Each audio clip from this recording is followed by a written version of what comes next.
बिस्मिल्लाहिर्रहमानिर्रहीम। ईरान का एक बादशाह सर्दियों की शाम जब अपने महल में दाखिल हो रहा था तो उसने एक बूढ़े दरबान को देखा जो महल के सदर दरवाजे पर पुरानी और बारीक वर्दी में पहरा दे रहा था। बादशाह ने महसूस किया कि वो सर्दी से थर थर कांप रहा है।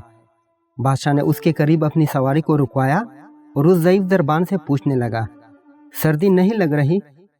दरबान ने जवाब दिया, सर्दी तो बहुत लगती है हुजूर, मगर क्या करूं, मेरे पास गर्म वर्दी नहीं है, इसलिए सर्दी बर्दाश्त करना पड़ती है। ये सुनकर बादशाह ने कहा कि तुम फिक्र ना करो, मैं अभी महल के अंदर जाकर अपना ही कोई गर्म जोड़ा भिजवाता हूं तुम्हें। दरबान ये सुनकर बड़ा खुश हुआ। बादशाह को फर्शी सलाम कहे और बहुत तशक्कुर का इजहार किया।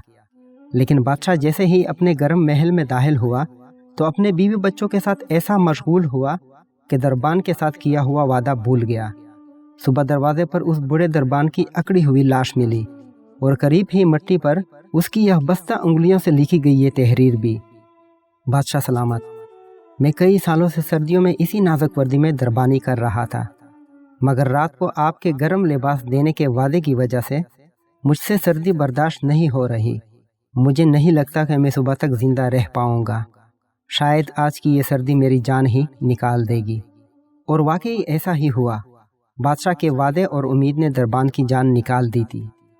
दोस्तों, सहारे इंसान को खोखला कर देते हैं, इसी तरह उम्मीदें इंसान को कमज़ोर कर देती हैं।